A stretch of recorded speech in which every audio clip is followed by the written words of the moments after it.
to the hills where my help from. I just wanna hear, welcome, well done. I just wanna hear.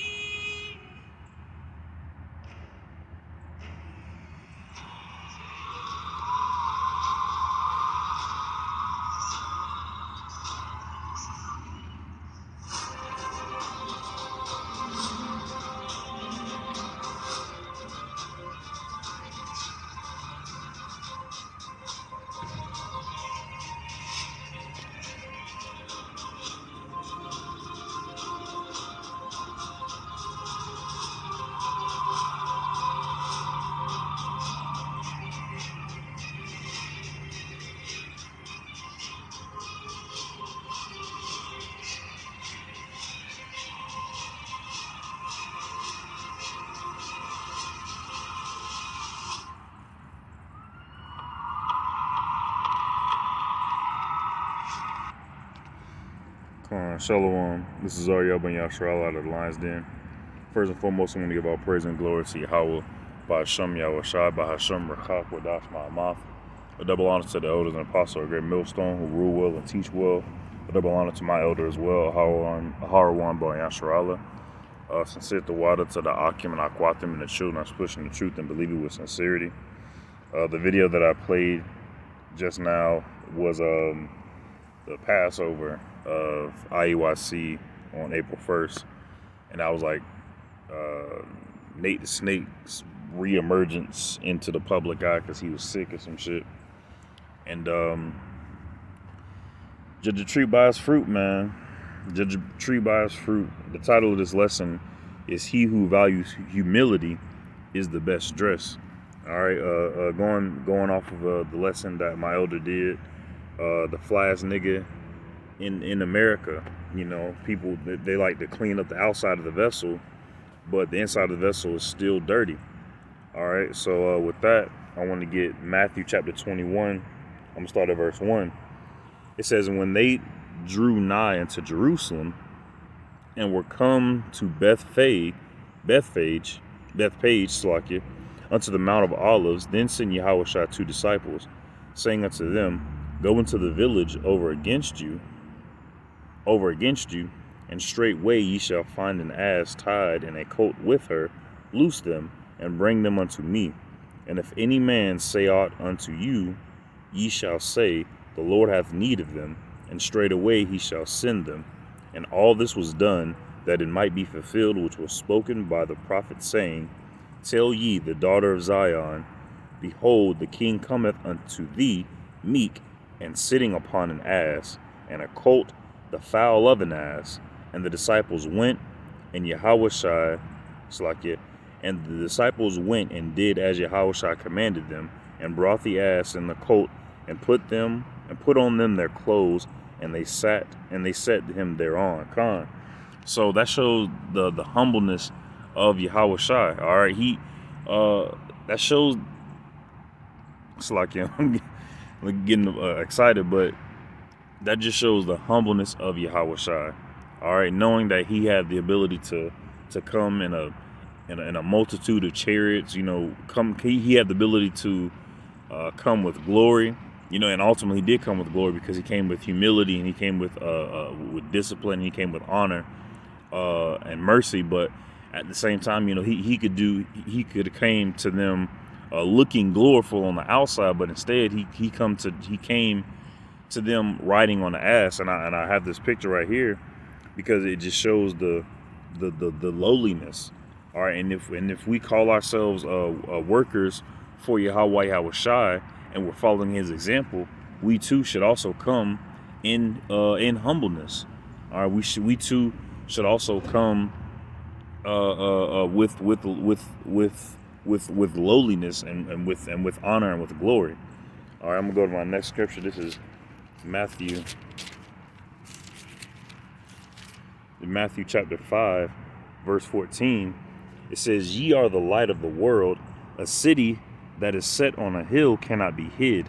Neither do men light a candle and put it under a bushel, but on a candlestick, but on a candlestick, and it giveth light unto all that are in the house. Let your light so shine before men, that they may see your good works and glorify your Father which is in heaven. So that should be what we are concerned about people seeing. When we go out on the highways and byways, and also in our regular life, in our regular life, of course, you have different Akim with different spirits. Some like to get dressed up more than others, wear jewelry. That's cool. But as long as you're not doing that to glorify yourself when you're going out there teaching, all right, it's okay to have a nice garment and everything. That's cool, but you shouldn't want to put on a nice garment to glorify yourself. So that way people look at you and be like, oh, I need to follow that brother because look what he wearing. That's not the focus at all. All right, the focus you should want them to see the light of Yahweh Shah coming from you. That should be the only thing you should want people to see. All right, I'm gonna get my next scripture. This is Matthew chapter 7, verse 15. It says, beware of false prophets which come to you in sheep's clothing, but inwardly they are ravening wolves. Ye shall know them by their fruits. Do men gather grapes of thorns or figs of thistles? So you should know, you should beware of false prophets coming to you in sheep's clothing, but inwardly they are ravening wolves. I showed a few Akim the video that I just played. One of the Akim said he looked like a Viking.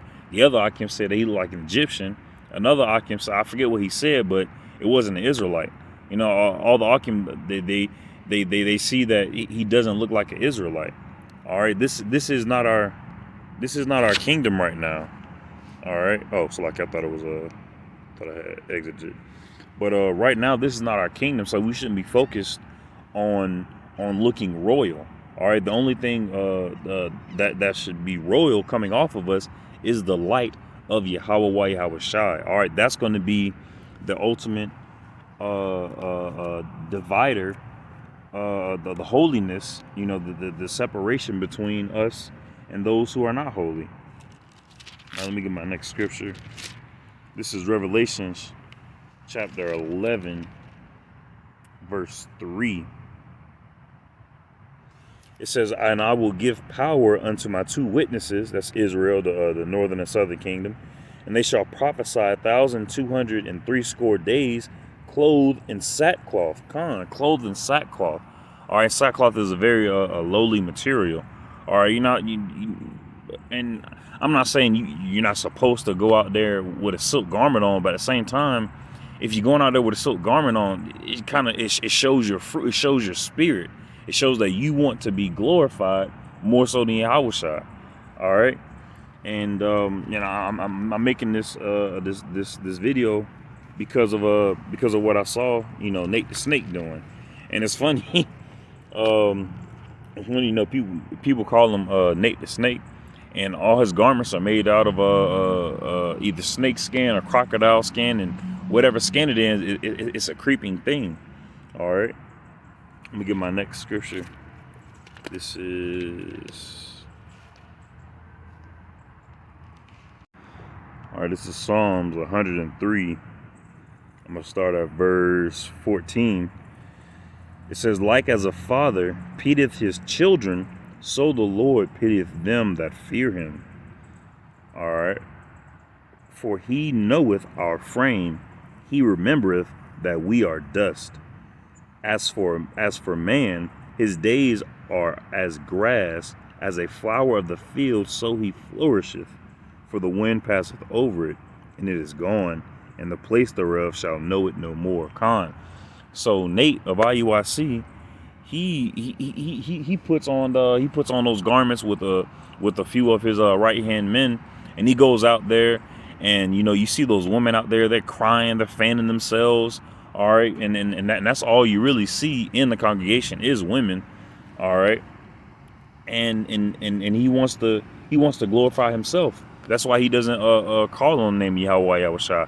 I've heard now that since he's been back on the scene that he's calling upon that name, but I haven't seen it. And even if I do see it, there's no matter of fact. Let me get that. Hold on a second. All right, this is Ephesians chapter 6, starting at verse 6. It says, not with eye service as men pleasers, and that's what he is. He wants to please his congregation carnally. All right, he wants to put on a nice garment, and he wants to, have all the money so he can please the eyes of men. But as the servants of a Mashiach, doing the will of Yahweh from the heart. All right, from the heart, from the mind, with sincerity. All right, and he's not doing it with sincerity. He's doing it for money. He's doing it for filthy lucre's sake.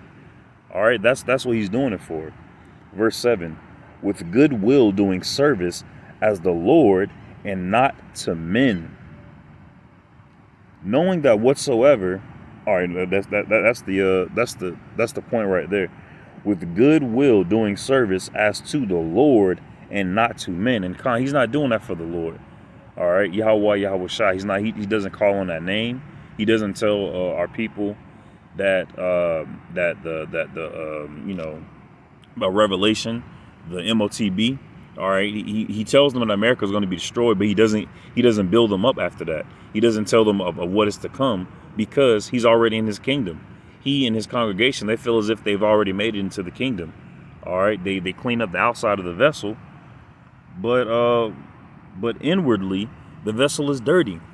All right. So I pray this lesson was edifying. Shalom.